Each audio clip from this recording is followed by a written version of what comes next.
استني، عندك رايحه فين؟ تعالى اما اقول لك الفراخ المقرمشه بتتعمل ازاي، مش هتغرمي فيها اي حاجه، بسهوله 5 دقايق هتكوني محضره احلى غدوه واطعم اكل ليكي ولولادك ولجوزك ان شاء الله. حطي لايك وشير وصلي على اللي هيشفع فيكي يوم مش هينفعك فيه الا عملك الصالح. جبنا هنا شويه توابل، شويه كمون، على شويه كزبره، على شويه بهارات، على شويه حاجات حلوه كده. خلي بالك من اللي اتحط ده الكركم، ودي حاجه اساسيه، هو والفلفل الاسمر.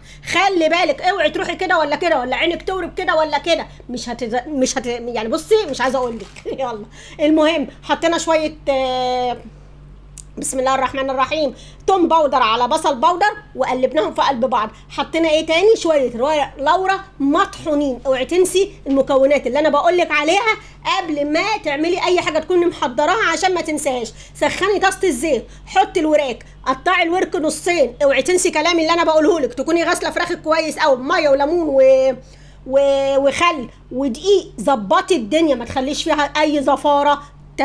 تمام. خلي جوزك يفرح بيكي. دول شويه ايه؟ شويه بابريكا، حاجه كده لزوم المسائل، ماشي. وحطي سنه جوز الطيب، عندك ما عندكيش ده حاجه اختياريه. حطي شويه من الصوصات الحلوه اللي احنا بنحطها في المشويات، صويا صوص، دبس رمان، اي حاجه عندك ممكن تحطيها. تستبدلي الحاجات دي بايه؟ تستبدليها بمعلقه عسل اسود، ماشي. يعني ما عندكيش الحاجات دي خالص ولا اي حاجه من الحاجات ديت. ما تقوليش منى ايه اصل منى بتعمل اكل غالي ولا مش غالي، ده مش غالي خالص والله. الازايز دي بتقعد عندك وقت طويل جدا جدا جدا، ماشي. المهم ان انا باخد معلقه، ما باخدش اكتر من كده، فمش موجود عندي معلقه عسل هتمشي الدنيا. حلو الكلام. قالب ماجي على شويه ميه زي ما انتم شايفين كده، وبدوب الخلطه دي فيها كل ده، وانا قافله على ايه؟ قافله على الفراخ في الطاسه بتتحمر. حلو الكلام. والله العظيم انا ما شفت واحده فيكم حطت اي لايك، وبعدين هتخلونا اتخانق واطلع عن شعوري. ليه كده؟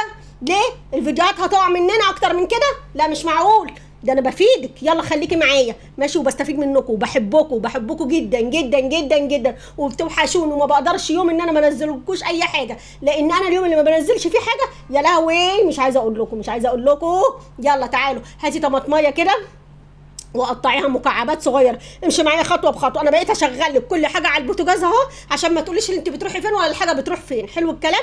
وحطيتها في الخلطه اللي احنا عملناها الجميله ديت. اوعي تنسي اي نوع حاجه من اللي احنا حطيناها. ماشي حبيبه قلبي. وبنقلب الفراخ زي ما انت شايفه كده. انا حاطه الغطا دوت عشان هي كانت عماله تطرقع، كنت غسلاها غسله حلوه وكانت عماله تطرقع طرقعه جامده، يعني خلي بالك من الموضوع دوت. كنت جايبه قبل كده اللي هي الصفايه دي يا جماعه اللي بتتحط على الطاسه، بس عايزه اقول لكم ان هي ما بتعملش حاجه والله، فرميتها الحمد لله. انا اي حاجه ما بتنفعنيش برميها على طول، ما بستناش. بصوا بقى انا بطلعها ازاي.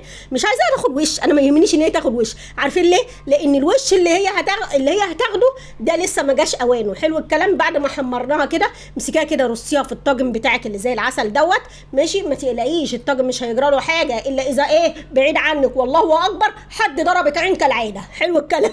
كلام جميل. ماشي يا حبايبي، وحشتوني قوي قوي قوي قوي قوي. خلي بالكم المدارس داخله، يلا نرفه عن نفسنا، اقعدوا على الفيس على قد ما تقدروا، ماشي. اسقوا الفراخ زي ما انت شايفه كده، زي ما انا بسقيها كده بالخلطه بتاعتنا، ما تعملوش اي حاجه. ويلا زي ما بقول لك كده، رفعي عن نفسك، اطلعي مصيف، بصي ظبطي الدنيا، اخرجي خروجات كتير. المدارس داخله، المدارس قربت، ده احنا في 8 وبعض الناس يعني بدات الدروس، وربنا معاهم يا رب ومعانا ان شاء الله. والنبي تدعوا لي المهم بقى زي ما انتم شايفين كده، انا حطيت الايه الخلطه بتاعتنا الجميله دي. بص حتى منظر الاكل هو لسه ما استواش، يعني مش عايزه اقول لكم. حطيتها في الفرن وخرجتها بالمنظر ده. بصوا متقرمشه احلى من الكنتاكي. فراخ مقرمشه، مش عايزه اقول لك طعمها عامل ازاي. عملت شويه رز بالمنظر الحلو اللي انتم شايفينه، انت مطميه كده مشرحه على قد ما قدرت عليها، شرحتها.